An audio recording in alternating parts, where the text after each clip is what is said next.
Namasté et bienvenue dans mon univers, bienvenue dans cette capsule.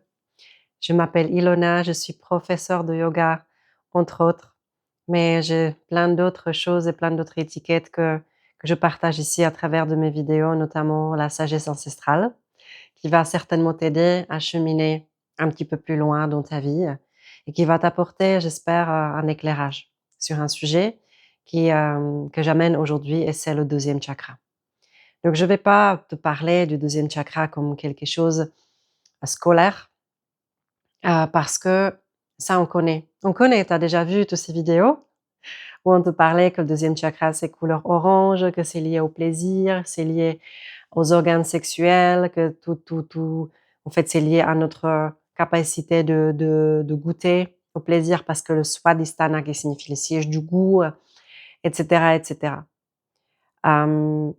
J'ai envie de prendre ce sujet d'une perspective un tout petit peu différente et cette perspective, si tu restes jusqu'à la fin de cette vidéo, tu vas vraiment comprendre l'importance, de ce deuxième chakra et à quel point elle influence, notre vie au quotidien et l'importance aussi, de la guérison de ce chakra en particulier parce que dans ce chakra et c'est un sujet extrêmement sensible d'en parler parce que dans ce chakra, on a tous les traumas, toutes les blessures de l'enfance, tout le conditionnement qui est ici stocké, logé sous forme de mémoire. Et évidemment que ce chakra-là va parler aussi de la manière comment on perçoit le monde. Parce qu'il y a une grosse différence entre ce que je ressens réellement, les émotions qui circulent, parce que les 6 pétales du deuxième chakra est lié à nos 6 émotions basiques principales, la peur, l'angoisse, la tristesse, la joie, la colère, le dégoût et la surprise. Et bien sûr qu'il y a une chose, c'est d'accueillir ces émotions telles qu'elles sont, sur leur forme brute, mais il y a toute une chose différente.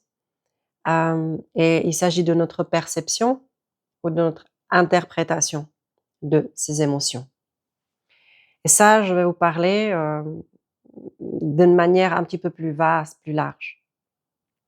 Donc si ce sujet est toujours, pertinent pour toi, parce qu'il y a beaucoup de cette phrase, gérer ses émotions, hein. Il faut apprendre à gérer ses émotions parce que sinon ça fait de nous, des personnes inaptes à la vie sociale, et cetera. Donc quand on s'énerve trop ou quand on est tout le temps sur l'aspect de la tristesse ou si on a tout le temps peur, bah, finalement ça nous sépare, de l'autre. Donc bien sûr que le deuxième chakra parle énormément aussi de la capacité, de notre propre capacité et faculté de relationner.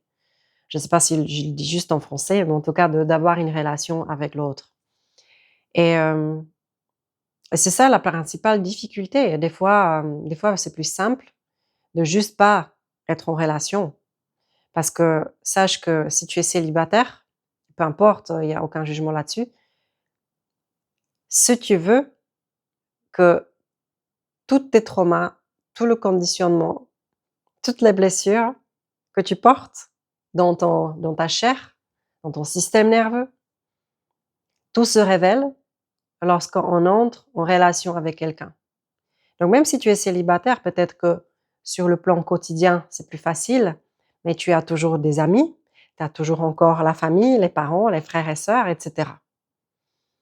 Et si tu n'es pas célibataire, si tu vis en couple, ben, tu vois que en fait tout ce que est révélé au sein du couple, tout touche profondément. Est-ce que tu peux expérimenter ça? Est-ce que tu peux valider ça? Alors au départ, évidemment, on tombe sous le charme. On tombe sur le charme de la personne parce qu'elle révèle simplement tout ce côté lumineux et ils vont pas forcément nous montrer nos blessures et quand on se sent blessé, on va pas toujours, tout de suite, dans un premier temps, montrer notre blessure. Mais avec le temps qui s'installe dans notre couple, dans notre relation, en fait, on commence à se montrer cette, entre guillemets, «deuxième face» de nous-mêmes, celle qu'on ne montre à personne d'autre. Et que des fois même envers nous-mêmes, on a la difficulté de se la montrer. Et le deuxième chakra parle exactement de ceci. Nous étions façonnés d'une manière extrêmement spécifique. Hein. Ça dépend déjà de l'âge prénatal. Quand je parlais du Muladhara chakra, tout notre système, comment on se sent en sécurité, dépend du Muladhara, dépend du premier chakra. Et le deuxième chakra dépend, il se développe un tout petit peu plus tard. Et c'est vraiment comment était notre relation en tant que petit bébé envers nos parents, surtout principalement la mère. La mère joue un rôle fondamental dans le développement de l'enfant. Donc si toi, tu as eu une mère plutôt normale, entre guillemets, mais qui a peut-être été absente, il suffit que tu avais une mère qui t'aimait, mais qui était beaucoup absente, beaucoup absorbée, beaucoup occupée, et du coup, elle n'était pas souvent là. Donc là, tu peux porter une blessure d'une mère absente. Et ça suffit pour que tu sois conditionné de cette manière-là. Ça suffit pour que ta vie soit façonnée d'une certaine manière. Et bien sûr, ce façonnage va te limiter. Non, c'est pas de manière positive. On est souvent influencé aussi dans le positif, mais là, ce dont je parle, c'est on est influencé de manière négative, limitante, réduisante. Non, notre vie se réduit à quelque chose parce que justement, on a vécu telle ou telle chose dans notre passé. Donc souvent, au départ, c'est lié à comment est-ce qu'on avait pu relationner avec nos parents, principalement la mère. Peut-être tu as eu une maman qui était géniale, qui t'aimait inconditionnellement, mais qui t'aimait peut-être trop, qui était genre vraiment étouffante.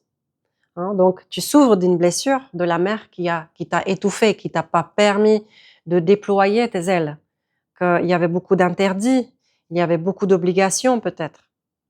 Et son amour était conditionné par ce que tu faisais juste ou pas. C'est la mère qui veut contrôler, qui veut te contrôler et qui ne veut pas te perdre. Il y a une peur peut-être sous-jacente en elle qui a peur de te perdre et c'est pour cela qu'elle a cette stratégie de possessivité. Ok, peut-être tu as eu une mère, toutes sortes de mères. En fait, cette première relation découle finalement de toutes les autres relations. Cette relation fondamentale avec ta mère va déterminer vraiment la suite de ta vie. Bien sûr, le père aussi, ça se rajoute parce que la mère, elle est souvent en relation avec le papa.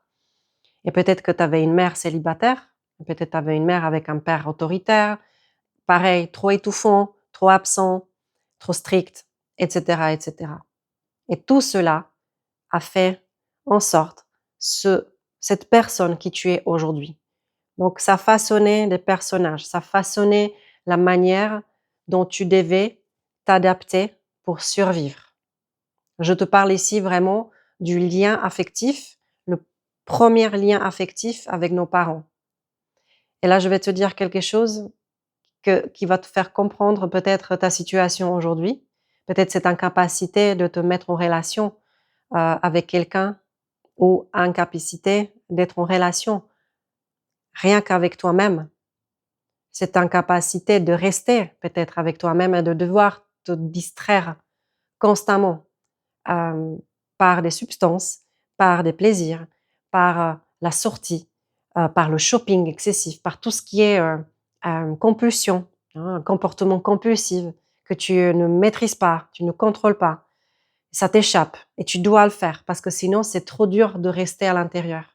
Souvent des personnes me disent: «Oui, mais la méditation c'est sympa, mais dès que je rentre à l'intérieur de moi, c'est pas confortable».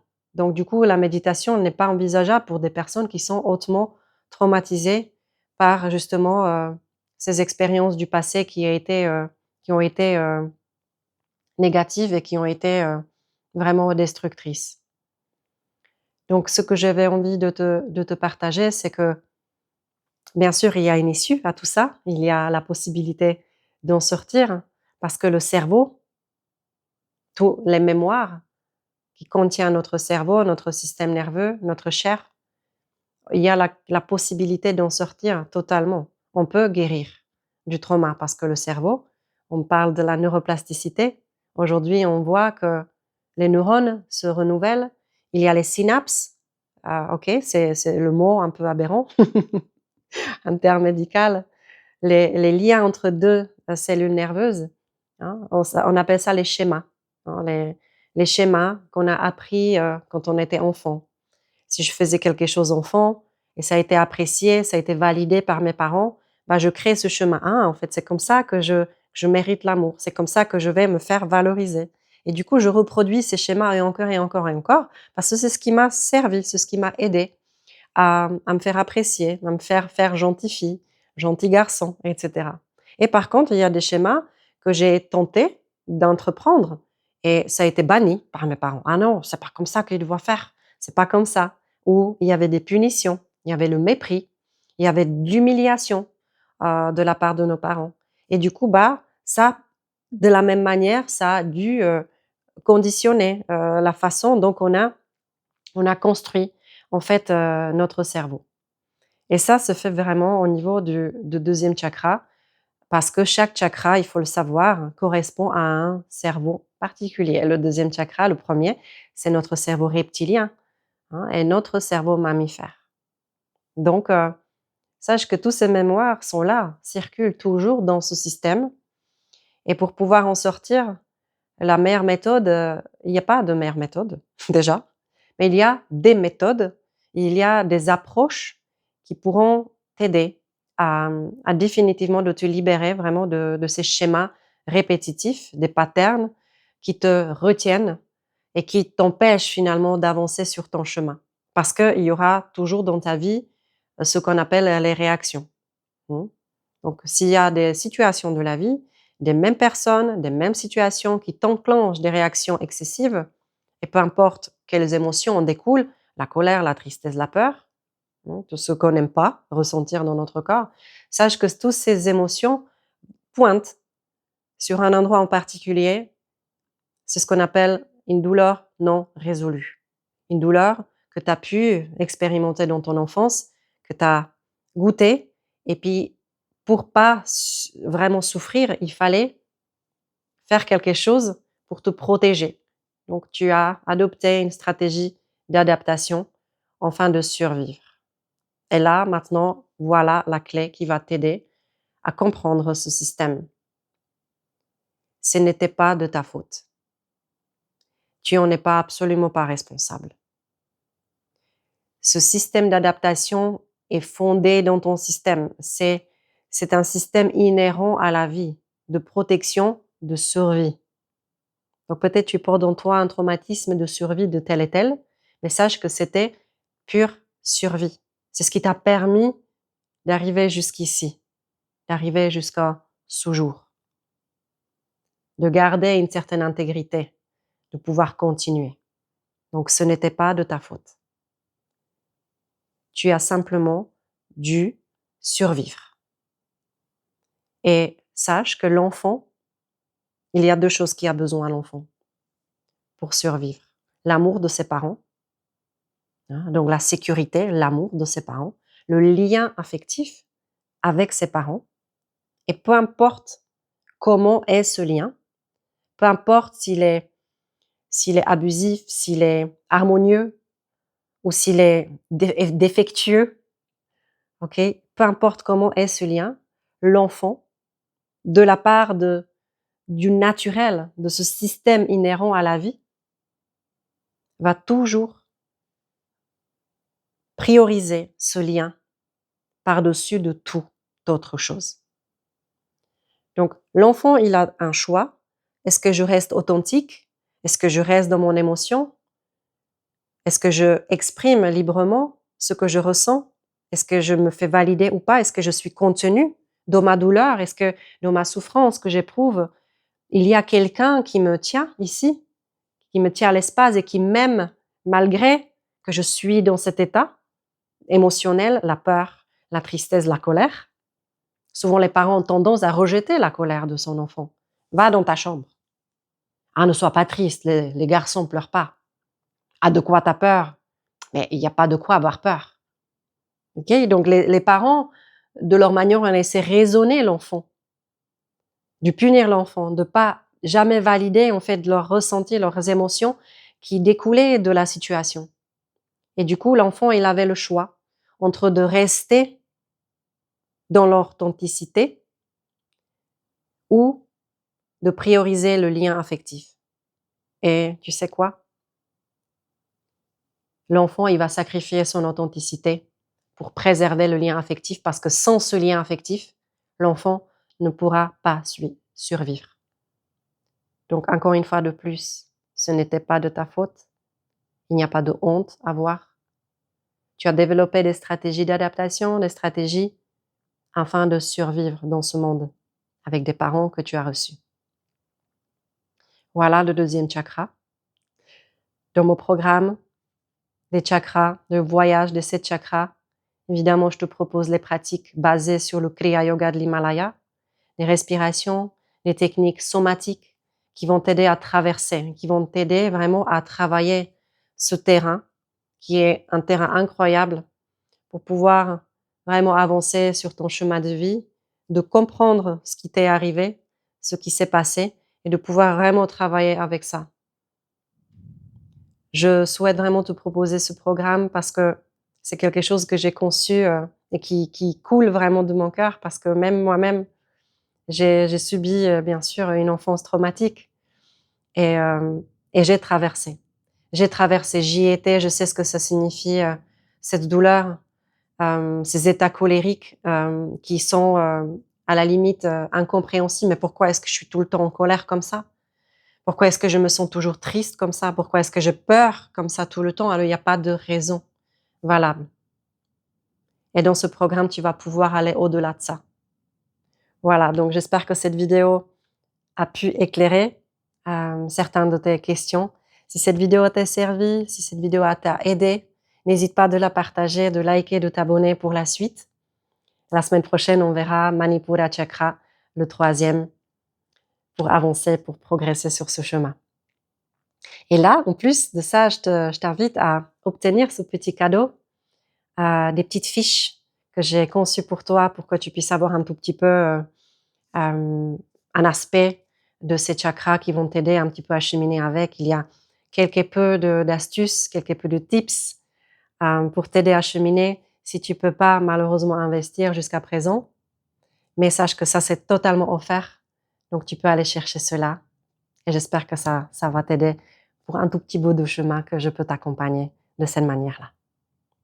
Je t'embrasse très fort et on se voit dans une prochaine vidéo. Namaste.